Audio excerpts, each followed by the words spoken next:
본문 마가복음 2장에 보면 네 명의 친구들이 한 명의 중풍 병자를 데리고 예수님께로 나오는 그런 사건입니다. 가버나움이라는 곳에서 일어난 사건입니다. 가버나움은 갈릴리 호수 북동편에 있는 그런 그 당시 아주 발달된 그런 마을이죠. 가버나움은 나훔의 마을이란 뜻입니다. 나훔의 마을.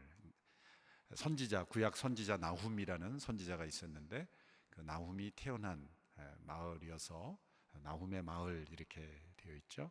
예수님께서 이 갈릴리 호수 주변을 다니시면서 대부분의 많은 사역들이 이 가버나움에서 이루어졌고, 또 이 가버나움에 지금도 가보면 그 베드로의 집이라고 알려진 그러한 그 집이 있어요.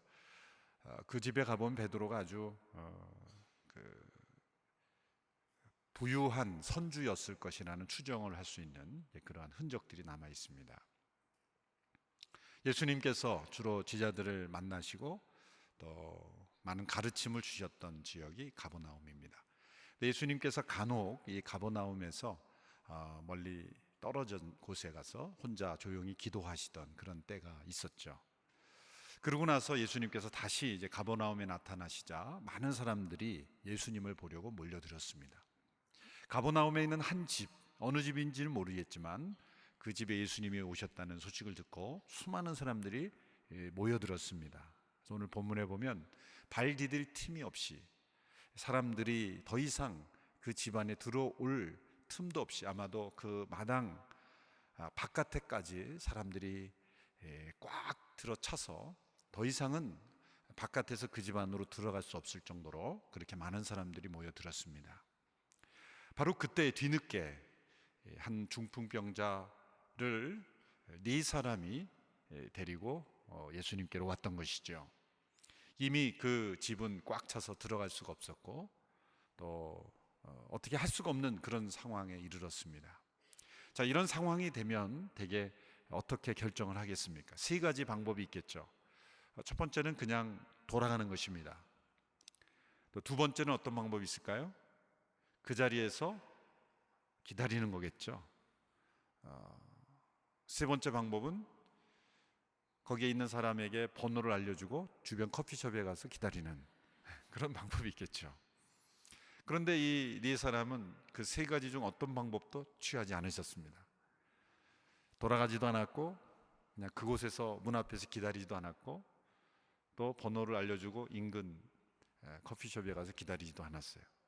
이 네 사람이 한 행동은 아주 과격한 행동입니다.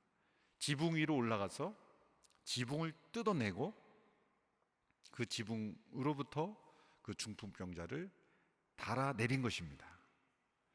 지붕을 뚫었다니. 오늘날의 우리와 이러한 집 구조에서는 상상할 수 없는 것이죠. 그 당시에 갈릴리에 있었던 집들은 아마도 옛날 우리 초가집 같은 형태였는지 어쨌든 지붕을 뜯어낼 수 있는 그런 형태라는 걸 알 수가 있습니다. 자, 이 지붕을 뚫고 그 사람을 예수님이 있는 곳으로 달아내렸다라는 이 사건. 이 한 사건을 통해서 우리는 많은 생각을 할 수 있습니다.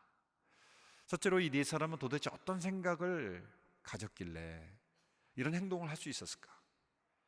사람들이 너무 많아서 들어갈 수 없으면 돌아가도 되고 기다려도 되고 집회가 끝나기까지 기다려도 되고 또 있다가 다시 와도 될 텐데 굳이 지붕까지 뚫으면서까지 그 환자를 예수님께로 내릴 필요까지 있었는가라는 것이죠.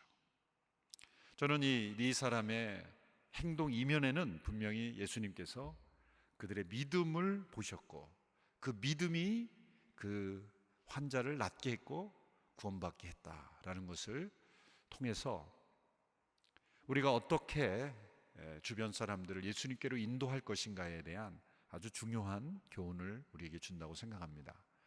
첫째로 이 네 사람은 서로 협력했죠. 협력했습니다.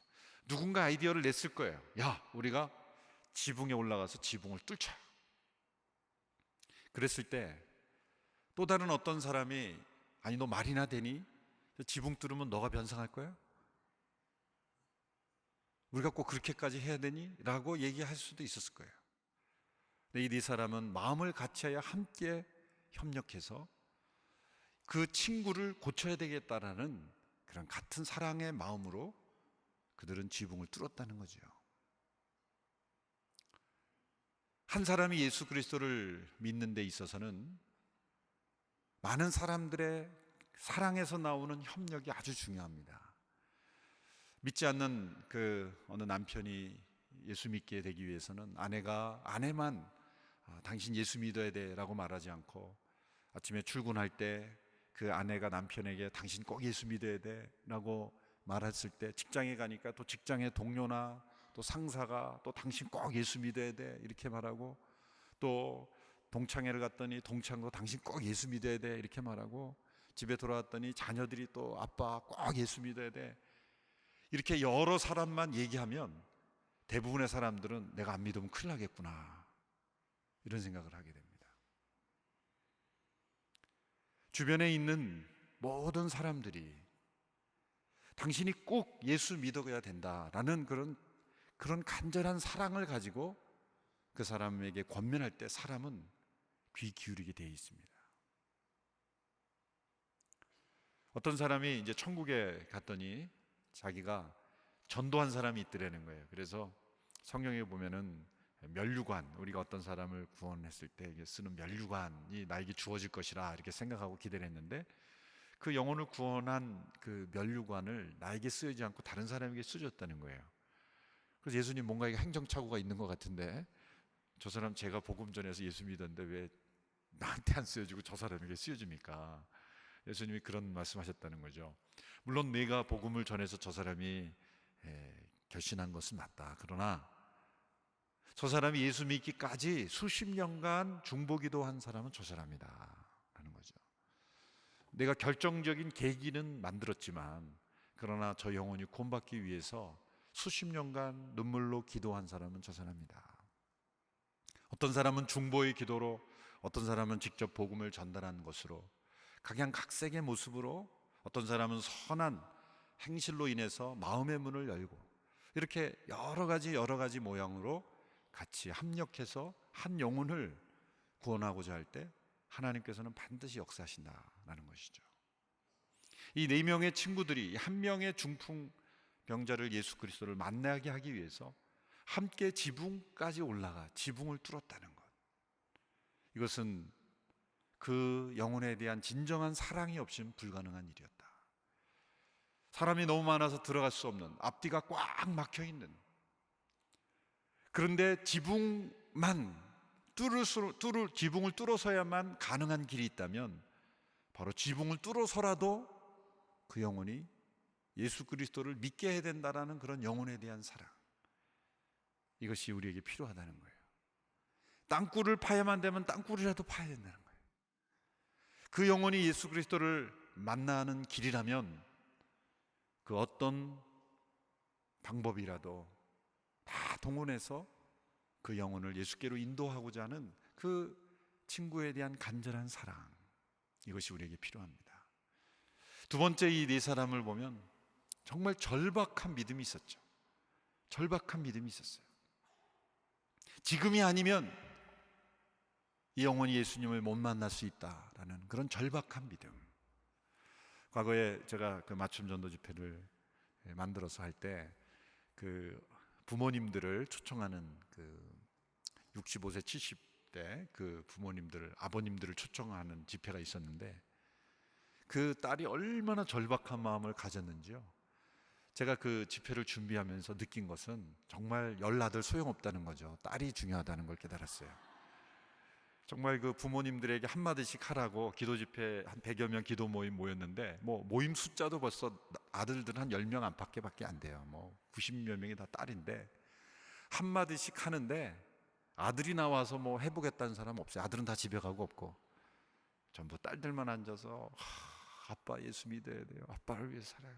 그렇게 얘기할 때 막 눈물이 얼마나 감동적인지 몰라요. 그때 내가 정말 딸이 중요하구나. 그걸 제가 그때 깨달은 적이 있었습니다. 근데 강원도에 살고 있는 그 아버님을 예수 믿게 하겠다고 그날 당일날 뭐 미리 말씀드리면 뭐 당연히 안 올 게 뻔하니까 어떻게 했냐면 강원도에 아침 일찍 가서 점심때 아빠 제가 맛있는 식사 사드릴게요. 그리고 서울로 그냥 고속도로로 밟아버린 거예요. 그냥 야 이거 어디 가냐 어디 가는 거야. 그래서 그냥 서울까지 와버린 거예요. 동부 서부 서빙고도 온두리교 앞에까지 와버린 거예요. 그래서 뭐 가시려면 가시고 뭐 이제 완전히 이제 뭐 지붕을 뚫어버린 거죠. 그래서 뭐 그 어르신이 노발발하면서 일단 식사하고 가시라고, 그래서 본당에 식사를 차려놓으니까 뭐 놀라신 거죠. 예배당인 줄 알았는데 와 보니까 식당이 차려져 있으니까 식사라도 하고 가자. 그리고 이제 식사하고 저희가 극진히 대접을 했거든요. 그러니까 마음이 열리시더니 뭐 어쩔 수 없죠. 뭐 집에 그 딸이 안 데려다 주는데 어떻게 가시겠어요? 길도 모르고. 그러니까 뭐 화는 나 있지만 하여튼 식사하고, 근데 그날 저녁에 마음이 움직여서 정말 그 딸의 편지를, 그때 그 다 자녀들이 편지를 봉투에 넣어서 다 이렇게 읽히게 하고 그랬는데 뭉클한 마음에 예수님을 영접하셨다는 거 아니에요. 저는 그게 지붕을 뚫었던 그런 역사, 그런 절박감. 어느 아내는 남편을 전도하려고, 저희가 처음에는 이 전도 집회를 할 때 미숙해가지고 주소를 다 받아서 그 집집마다 뭐 다 그 DM을 발송한 거예요. 그게 그러면 안 되는 거예요, 사실은. 너무 열심히 하다 보니까 뭐 직장으로 가정으로 다 보냈는데 그 안 믿는 남편이, 성격도 아주 고약한 남편이 화가 난 거예요. 아니 내 주소를, 연락처를 교회에 줬다니. 그러고 나서 부인을 쫓아낸 거예요. 쫓겨났어요, 이 집에서. 저희가 얼마나 놀랐는지. 남편 예수 믿게 하겠다고 교회에다가 남편 정보를 했는데 남편이 화가 난 거예요. 쫓겨났어요. 저희가 그때 막 그 소식을 듣고 막 금식하면서 열심히 기도했죠. 근데 며칠이 지났는데 놀라운 일이 일어났어요. 남편이 마음이 왠지 하나님이 역사하신 거예요. 내가 좀 너무했다, 그런 생각이 이제 들기 시작하셨나 봐요. 그랬더니 야, 내가 교회 한번 가자는 거를 그렇게 핍박해서 부인을 쫓아내다니.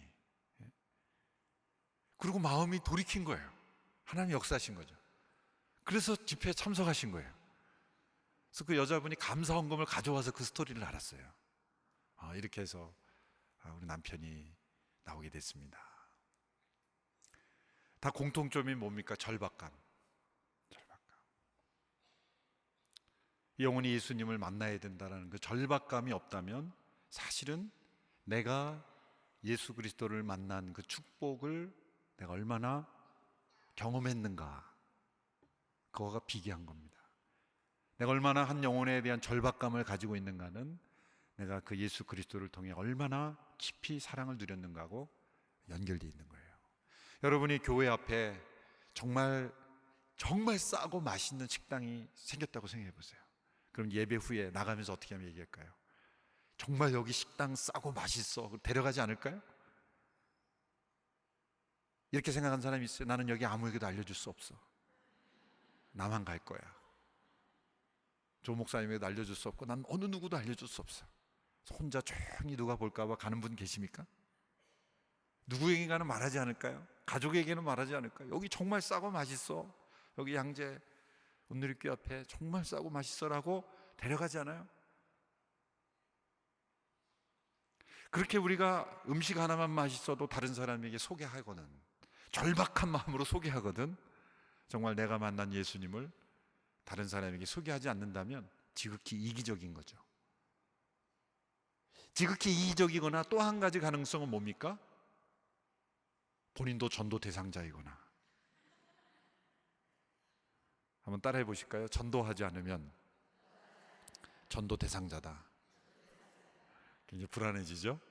다시 한번 해요. 전도하지 않으면 전도 대상자일 수 있다. 전도 대상일 수 있는 거예요. 두 가지 중 하나예요.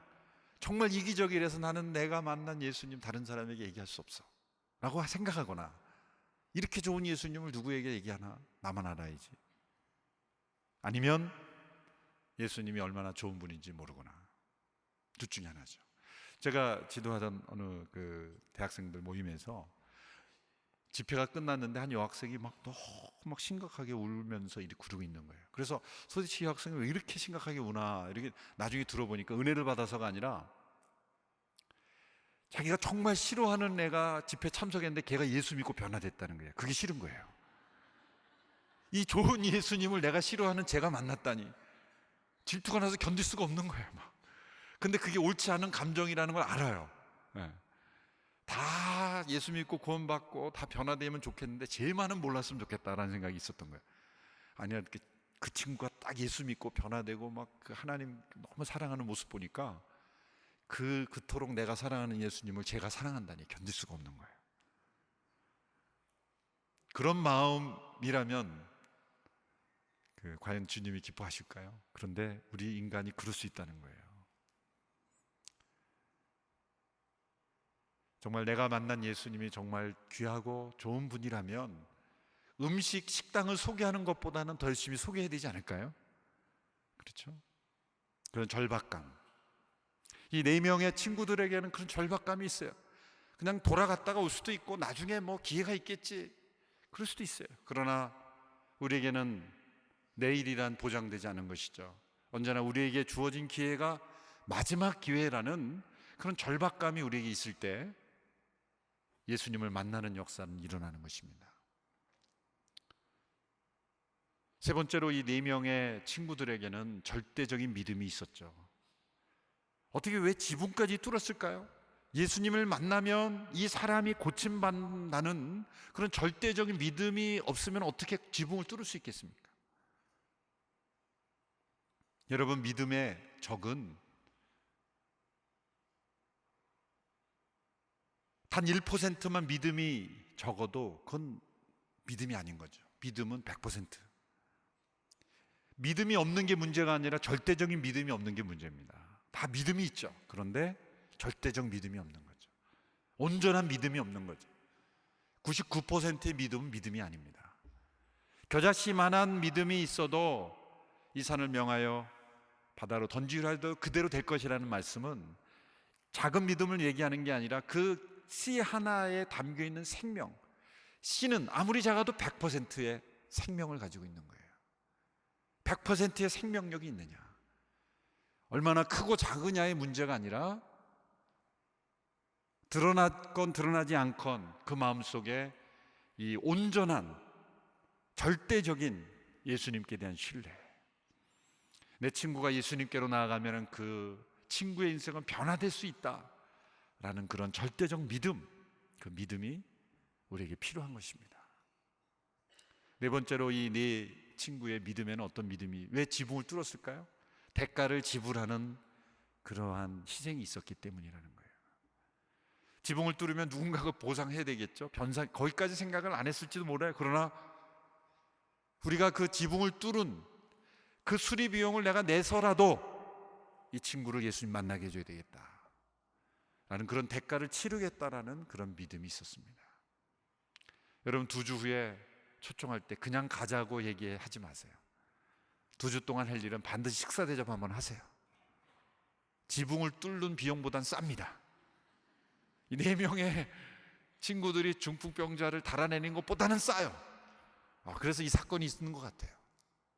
지붕까지는 안 뚫어도 됩니다. 맛있는 식당에 친구를 초청해서 정말 그냥 만나서 식사하는 시간도 있잖아요. 그런데 이 친구를 정말 예수님을 알게 하는 그러한 계기를 마련해 주기 위해서, 만남을 갖게 하기 위해서 그 친구에게 식사를 대접하고 또 선물을 준비하고 그런 사랑의 대가를 치른다면, 그 정도의 대가를 치러서 하나님이 역사하신다면 그거 왜 못하겠습니까? 대가를 치르는 그런 믿음, 사랑에서 나오고 서로 협력해서 나오고 그런 절박한 믿음에서 나오고 그리고 절대적인 믿음에서 나온 그 4명의 친구들의 믿음으로 인해서 지붕이 뚫어진 겁니다. 놀라운 것은 이제 예수님께서 말씀하실 때 그 지붕이 막 뚫어지면서 먼지가 떨어지면서 난리가 났겠죠. 그래서 그 사람이 내려졌어요. 그런데 예수님께서 그 영혼을 보고 뭐라고 5절에 보면은 이렇게 말씀하셨어요. 예수님께서 그들의 믿음을 보시고 중풍 환자에게 말씀하셨다. 얘야, 내 죄가 용서받았다. 자, 여기서 그들의 믿음을 보시고, 이 그들은 누굽니까? 4명의 친구들이에요. 친구들의 믿음을 보시고 누구를 고쳐주신 거예요? 그 환자를 고쳐주신 거예요. 우리 모두가 다 개인의 믿음으로 구원받고 용서받는다고 생각을 하죠.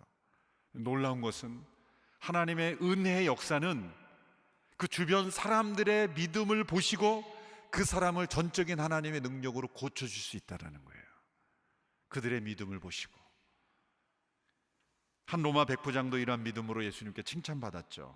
한 백부장은 자신의 하인의 중풍병을 예수님께 고쳐달라고 요청했습니다. 근데 예수님께서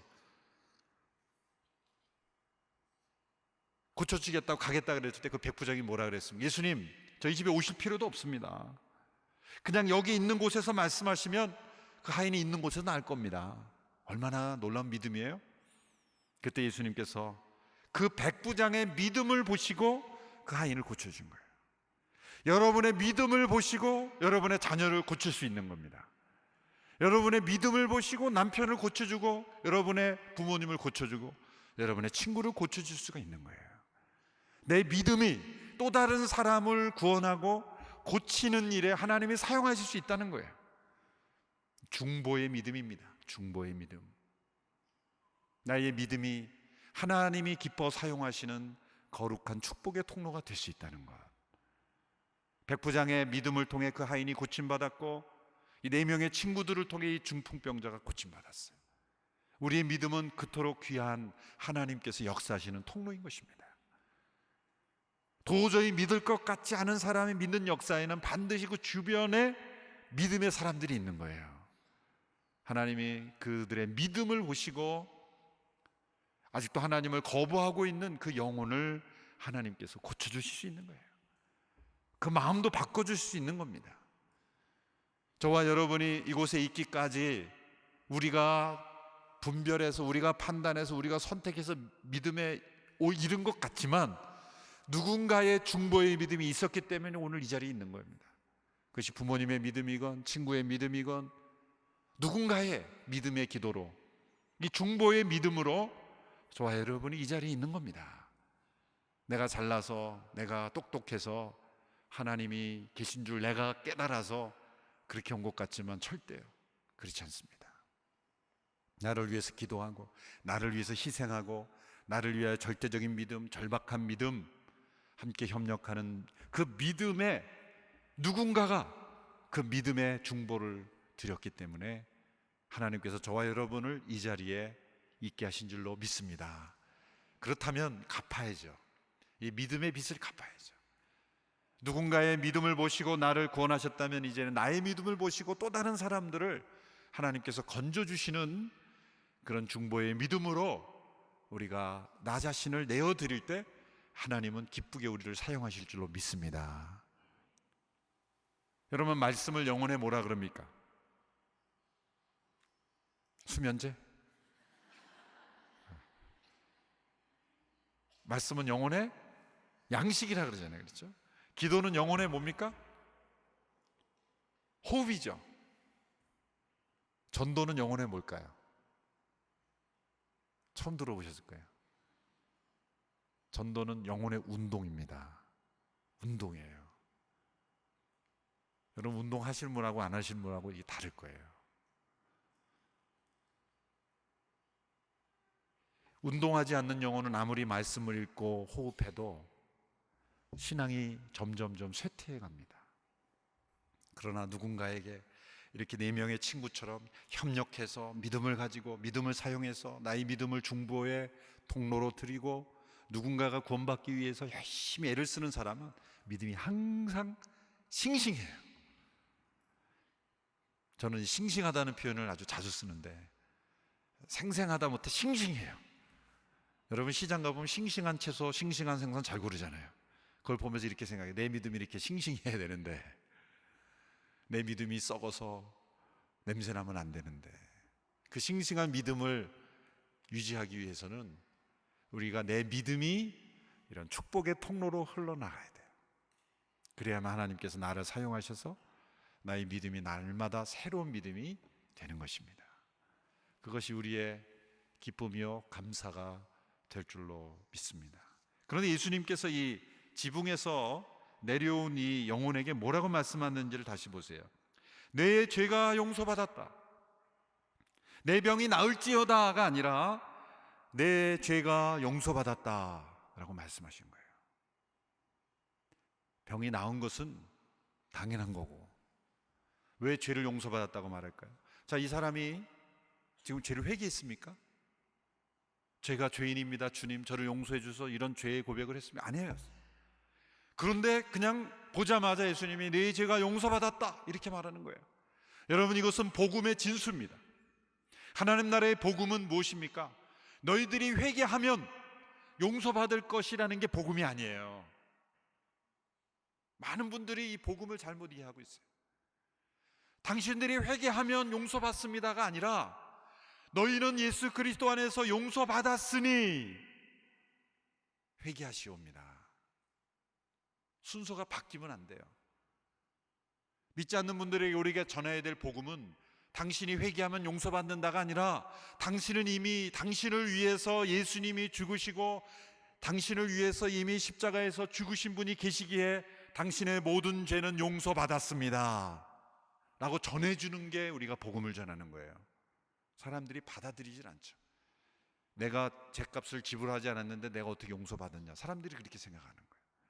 사람들은 내가 뭔가 지불하면 받을 자격이 있다라고 생각하는 거예요. 그러나 내가 아무런 대가를 지불하지 않아도 예수님께서 십자가에서 못 박혀 죽으신 그 죽음이 나의 죄를 이미 용서하신 사건이라는 것, 그것을 전해주는 거예요. 복음을 우리 주변 사람들에게 전해주는 것, 당신 죄는 이미 용서받았어요. 그걸 받아들이라고 하는 거예요. 받아들이라고 하는 거예요. 집을 나간 둘째 아들, 누가복음 15장에 보면 집을 나간 둘째 아들이 돌아왔을 때 그 아들이 돌아왔기 때문에 아버지가 받아준 건가요? 아닙니다. 아들이 회개하고 돌이켰기 때문에 아버지가 받아준 게 아닙니다. 아버지는 이미 아들이 돌아오지 않았어도 기다리고 있었고, 그걸 보면, 장면을 보면 알 수가 있습니다. 아버지가 먼저 달려가서 아들을 안았죠. 아들이 돌아왔기 때문에 아버지가 용서한 게 아니라 아버지는 이미 용서하고 기다리고 있었다는 거예요. 이게 복음입니다. 우리가 주변의 사람들을 초청해서 들려줘야 될 소식은 바로 이겁니다. 당신이 회개하고 돌이키면 용서하신다가 아니라 당신은 이미 다 그리스도 안에서 용서받았습니다. 그러므로 예수님을 영접하십시오. 당신의 죄는 다 사함을 받았습니다. 모든 사람들을 대신할 십자가에 못 박혀 죽으신 예수님의 십자가의 은혜를 받으십시오. 이곳에 계신 모든 분들, 오늘 마음의 작정을 하세요. 아, 내가 누구를 초청해야 되겠다. 그리고 2주 동안 그 영혼이 예수님을 만나기 위해서 내가 무슨 지붕을 뚫어야 될지를 결정하십시오. 무슨 지붕을 뚫어야 될지를 결정하십시오. 대가를 치르겠다라고 결심하십시오. 그리고 간절한 마음으로 그 영혼을 위해서 기도하십시오. 그 영혼이 예수님을 만나면 나처럼 정말 이 구원의 감격을 누릴 수 있다라는 믿음을 가지고 기도하십시오. 그때 주님께서 그 자리에 임재하셔서 말씀하실 겁니다. 네 죄가 용서받았다. 그 사죄의 축복을 우리 모두가 함께 누릴 수 있게 되기를 축원합니다.